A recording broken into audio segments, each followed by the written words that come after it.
साथियों नमस्कार, स्वागत है आपका। साथियों आपकी टेट सीटेट परीक्षा के दृष्टिगत जो हमारी एक प्रैक्टिस की श्रृंखला चल रही है उसमें एक नई कड़ी आज जुड़ रही है, वो है पर्यावरण अध्ययन। आपकी टेट सीटेट सुपरटेट परीक्षा की दृष्टि से पर्यावरण अध्ययन के पहले प्रैक्टिस सेट पर आज चर्चा होगी। इस प्रैक्टिस सेट में साथियों 30 महत्वपूर्ण प्रश्न संकलित हैं। प्रश्न बहुत चुनिंदा हैं, बहुत ही महत्वपूर्ण हैं, आपकी परीक्षा के लिए बहुत ही उपयोगी होने वाले हैं। तो आइए समय न गंवाते हुए आज की प्रैक्टिस सेट पर चर्चा शुरू करते हैं। देखते हैं आज का पहला प्रश्न। पर्यावरण अध्ययन से आज आपके लिए पहला प्रश्न है साथियों, पर्यावरण अध्ययन की प्रकृति निम्नलिखित का समर्थन नहीं करती। चारों विकल्प देखिए। बच्चे कम गलतियां करें, बच्चों को करके सीखने का अवसर मिले, बच्चे बहुत से प्रश्न पूछें, बच्चों को खोज करने के लिए पर्याप्त स्थान मिले। तो यहाँ सबसे उचित विकल्प साथियों क्या है? यहाँ सबसे उचित विकल्प है विकल्प संख्या 1। सबसे उचित है विकल्प संख्या 1 साथियों। पर्यावरण अध्ययन इस बात का समर्थन नहीं करता कि बच्चे कम गलतियाँ करें, क्योंकि बच्चे अपनी गलतियों से ही सीखते हैं। ठीक है ना।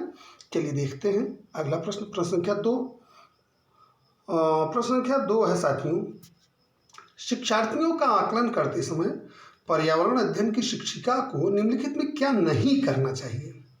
बच्चों के पूर्वाकलन के साथ तुलना करना, शिक्षार्थियों की सीखने की क्षमताओं को ध्यान में रखकर सूचना दर्ज करना, बच्चों के कार्य के केवल कुछ पक्षों पर ध्यान देना, बच्चों के कार्य से संबंधित गुणात्मक उल्लेख करना। तो यहाँ सबसे उचित क्या है? यहाँ सबसे उचित विकल्प है विकल्प संख्या 3। पर्यावरण अध्ययन की शिक्षिका को बच्चों के कार्य के केवल कुछ पक्षों पर ध्यान नहीं देना चाहिए। यहाँ सबसे उचित विकल्प है विकल्प संख्या 3। ठीक है, चलिए देखते हैं अगला प्रश्न। प्रश्न संख्या 3 है साथियों, हमारे देश में निम्नलिखित स्थानों में कौन सा ठंडा रेगिस्तान है? साथियों पर्यावरण के साथ ही आपका सामान्य अध्ययन का प्रश्न है, बहुत ही महत्वपूर्ण प्रश्न है। हमारे देश में निम्नलिखित स्थानों में कौन सा ठंडा रेगिस्तान है? जैसलमेर, लद्दाख, मेघालय और दार्जिलिंग। तो साथियों ये बहुत प्रसिद्ध है लद्दाख का ठंडा रेगिस्तान। तो यहाँ सही उत्तर क्या है? विकल्प संख्या 2 लद्दाख। चलिए देखते हैं अगला प्रश्न। प्रश्न संख्या 4, खाद्य संरक्षण के निम्नलिखित में कौन सा जोड़ा ठीक नहीं है? यहाँ देखिए 4 जोड़े दिए गए हैं, इनमें देखिए खाद्य संरक्षण की बात हो रही है, तो इसमें कौन सा जोड़ा संरक्षण की दृष्टि से उपयुक्त नहीं है? आलू चिप्स, दूध पनीर, सेब जैम, कच्चा आम अचार।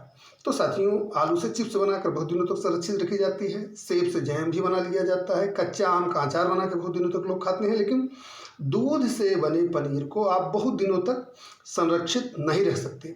यहाँ सबसे महत्वपूर्ण बात पुनः मैं आपसे आग्रह करूंगा, प्रश्न को ध्यान से पढ़िए। वो कह रहा है खाद्य संरक्षण की बात, तो यहाँ सबसे सही विकल्प क्या है?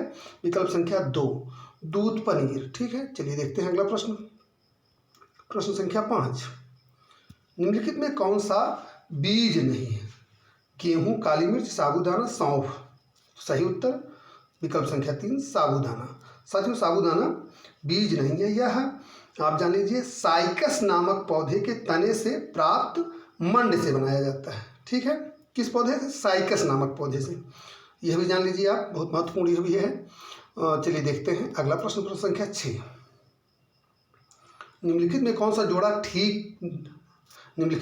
जोड़ा ठीक है?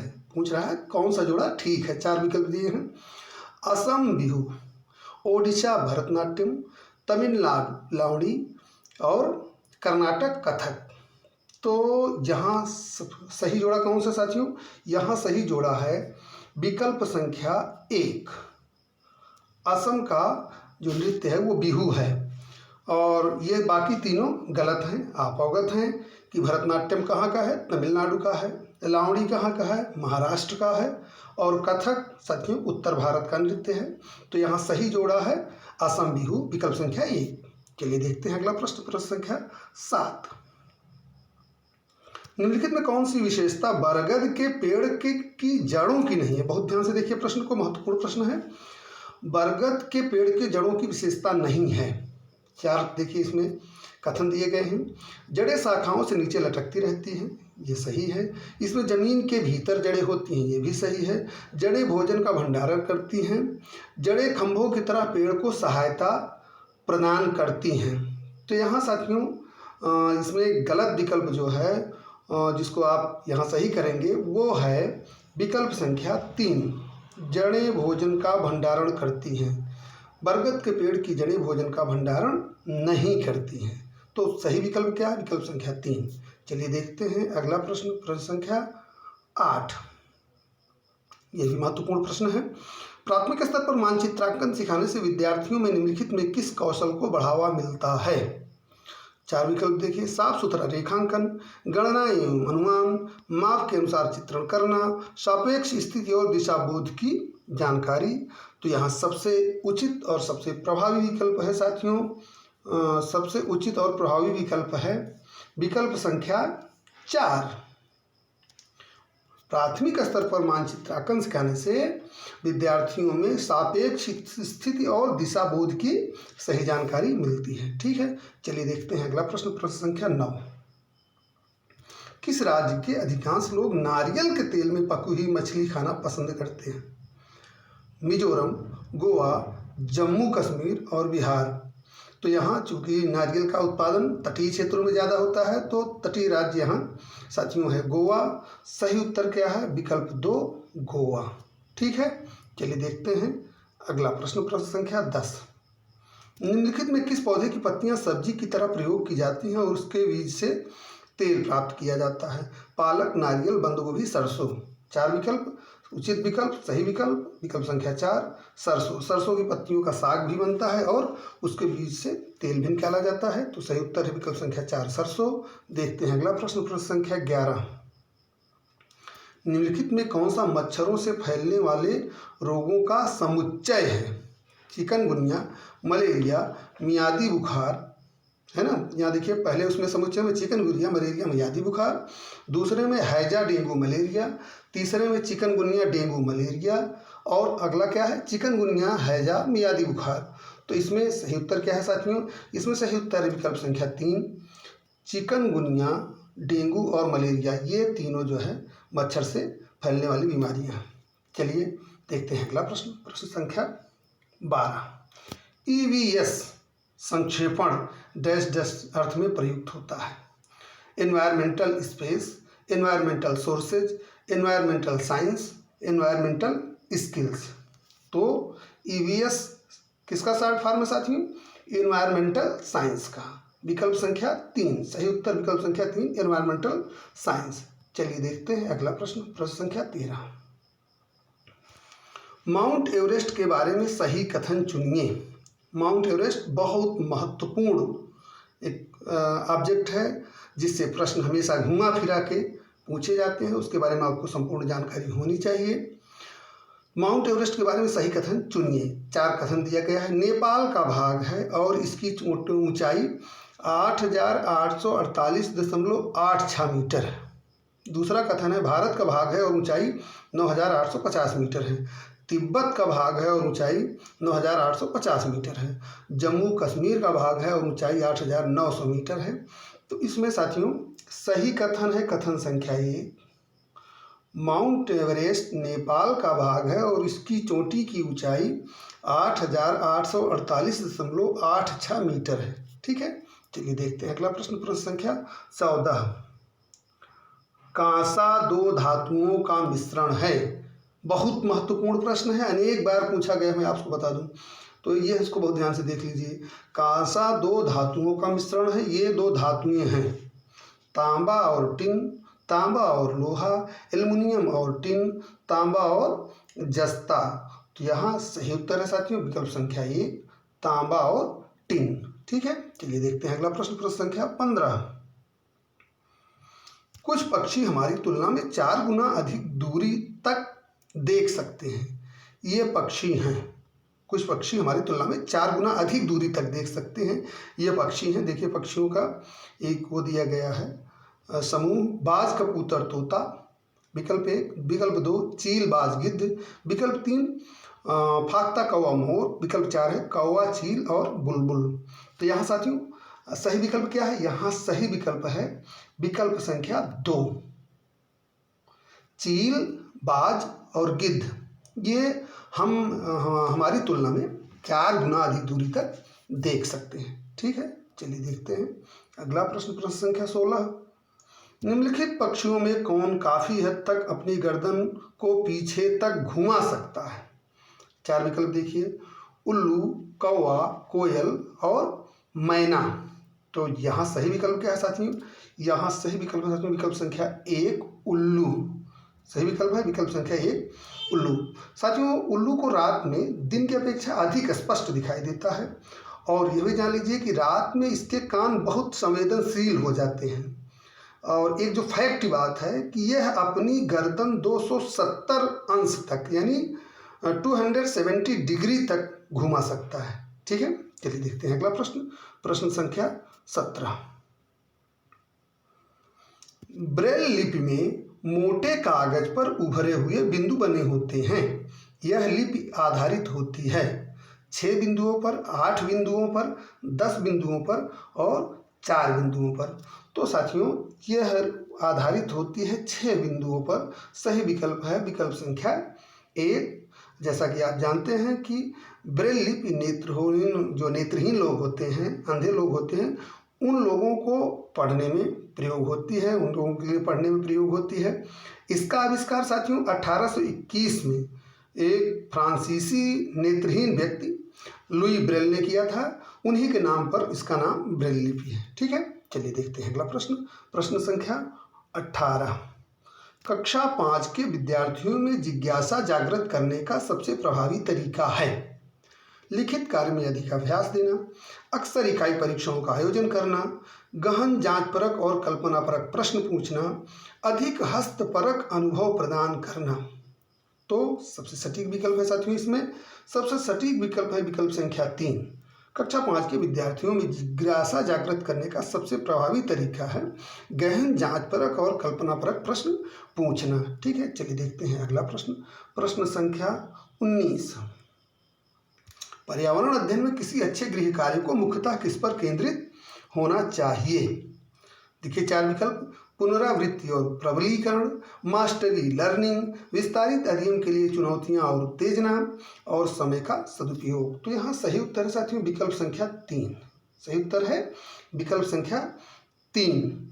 ईवीएस में साथियों पर्यावरण अध्ययन में अच्छे गृह कार्य को विस्तार रूप में और कठिनाइयों वाला होना चाहिए। थोड़ा सा उसका स्तर जो है चुनौतीपूर्ण होना चाहिए, जिससे विद्यार्थी गृह कार्य करने में उस विषय में अधिकाधिक जानकारी अर्जित करने का प्रयास करें। ठीक है, चलिए देखते हैं अगला प्रश्न, प्रश्न संख्या 20।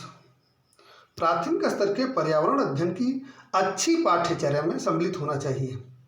4 विकल्प देखिए, पाठ के अंत में अधिक अभ्यास प्रश्न सम्मिलित करना, अपने आसपास खोजने के अवसर प्रदान करना, संकल्पनाओं की अधिक विस्तृत व्याख्या पर अधिक एकाग्रता, और पदों की यथार्थ परिभाषा पर बल देना।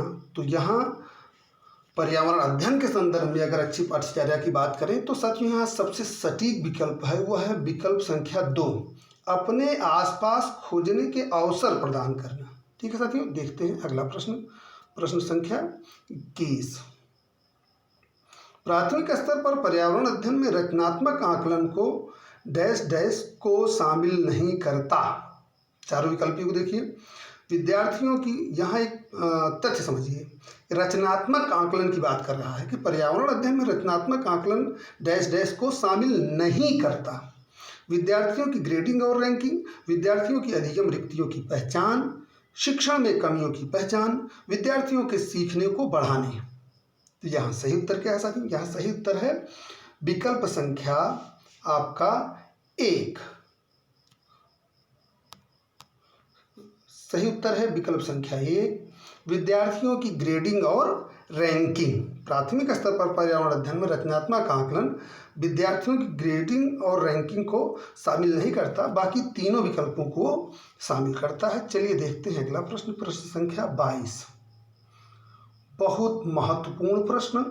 आप पिछले प्रश्न पत्रों को उठा के देखिए तो अलबरूनी से लगभग हर पर्यावरण के प्रश्न पत्र में टेट सुपर टेट की परीक्षाओं में प्रश्न घुमा फिरा के पूछे गए हैं। तो अलबरूनी को बहुत ध्यान से देख लीजिए आप।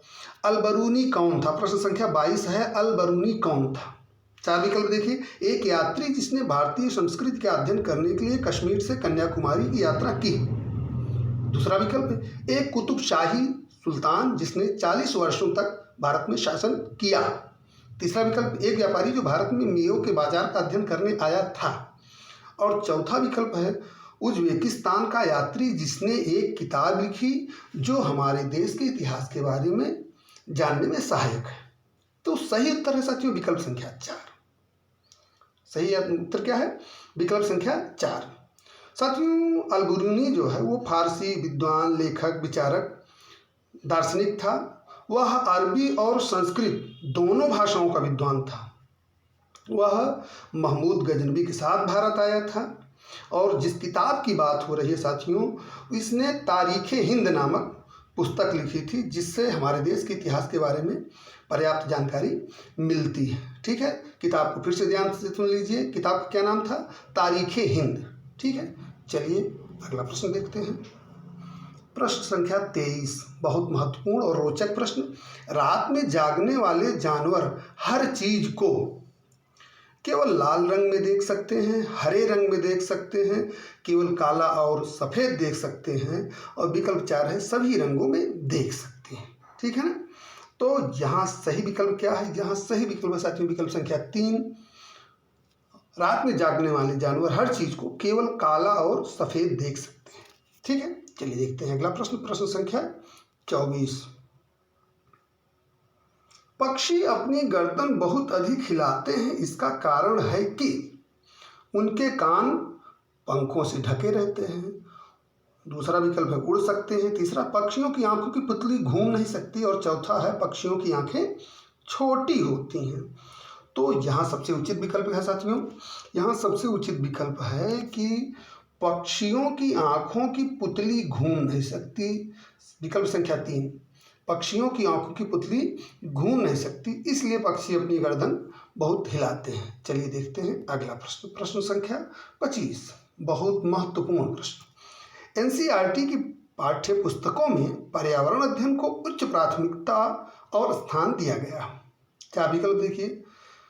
अधिक संख्या में अभ्यास प्रश्नों को शामिल करने के लिए, विषय की आधारभूत संरचनाओं की व्याख्या के लिए, चिंतन और विस्मय के लिए विद्यार्थियों को अवसर उपलब्ध कराने के लिए, और चौथा विकल्प है तकनीकी शब्दावली की सटीक व्याख्याएं उपलब्ध कराने के लिए।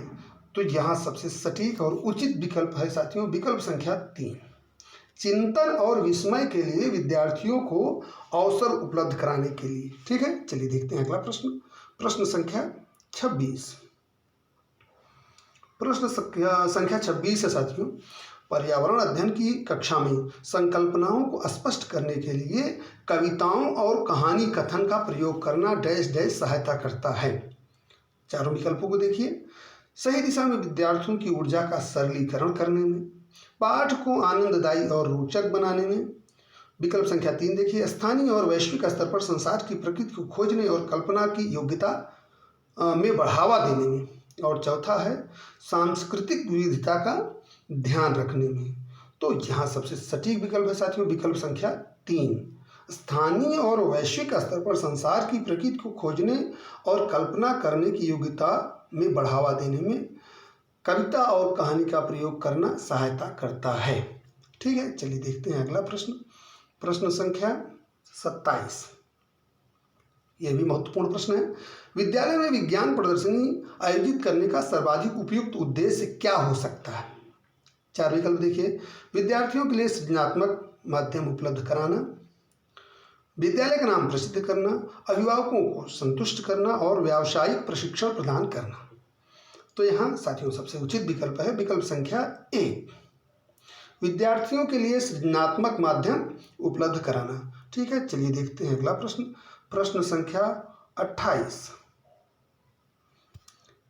एक ही तरह की फसल बार बार उगाने और बहुत से रसायनों का उपयोग करने में मृदा बंजर हो जाती है, किसी विशेष फसल के लिए उपयोगी हो जाती है, सिंचाई के लिए उपयोगी हो जाती है और उपजाऊ बन जाती है। तो यहाँ साथियों सबसे सटीक विकल्प क्या है? विकल्प संख्या 1, बंजर हो जाती है। एक ही तरह की फसल जब बार बार उगाएंगे और बहुत तरह के रसायनों का आप प्रयोग करेंगे तो वो मिट्टी अनुपजाऊ यानी बंजर हो जाती है। चलिए देखते हैं, इसीलिए किसान लोग फसल चक्र प्रायः अपनाते हैं। ठीक है ना साथियों? तो चलिए देखते हैं प्रश्न संख्या 29, बहुत महत्वपूर्ण यह भी है। नेपेंथिस, बहुत ध्यान से इस शब्द को सुनिए। नेपेंथिस एक ऐसा पौधा है जो मेढकों, कीड़ों मकोड़ों और चूहे आदि को अपने अंदर फंसाकर खा जाता है। यह पाया जाता है मेघालय में, असम में, ओडिशा में और अरुणाचल प्रदेश में। तो इसका सही उत्तर क्या है साथियों? इसका सही उत्तर है विकल्प संख्या 1। नेफेंथिस साथियों ये एक ऐसा पौधा है जो कीड़ों मकोड़ों, मेढकों, चूहे यानी ये जो छोटे जानवर होते हैं इनको अपने अंदर फंसा लेता है और उनको खा जाता है। यह मेघालय के जंगलों में प्रायः पाया जाता है। ठीक है, चलिए देखते हैं अगला प्रश्न। प्रश्न संख्या 30, यह भी बहुत महत्वपूर्ण प्रश्न है। एक शिक्षिका तनावग्रस्त बच्चे की पहचान कर सकती है जब बच्चा निम्नलिखित व्यवहार करता है। चारों विकल्पों को देखिए। पढ़ाई में एकाग्रता, बहुत बात करना, अति सक्रियता, आक्रामक व्यवहार। तो यहाँ सबसे उचित और सटीक विकल्प क्या है साथियों? यहाँ सबसे सटीक विकल्प है विकल्प संख्या 4, आक्रामक व्यवहार। एक शिक्षिका तनावग्रस्त बच्चे की पहचान कर सकती है कैसे? उसके आक्रामक व्यवहार से। ठीक है साथियों, आज हमने पर्यावरण अध्ययन के लिए पहले सेट पर चर्चा की। प्रथम सेट है ये, इसमें महत्वपूर्ण 30 प्रश्नों पर चर्चा हुई। सभी प्रश्न परीक्षा के दृष्टि से बहुत उपयोगी हैं। आशा करता हूं कि इससे आप निश्चित रूप से लाभान्वित होंगे। साथियों एक निवेदन, यदि आपको हमारे ये जो प्रैक्टिस सेट हैं पसंद आ रहे हैं तो इनको आप अपनों के साथ शेयर करिए, हमारे वीडियो को आप लाइक करिए। यदि अभी तक आपने चैनल को सब्सक्राइब नहीं किया तो प्लीज़ सब्सक्राइब करिए, हमें बेहतर करने की प्रेरणा दीजिए। फिलहाल आज के लिए इतना ही, मिलते हैं अगले वीडियो में एक नए सेट के साथ। तब तक के लिए धन्यवाद, नमस्कार।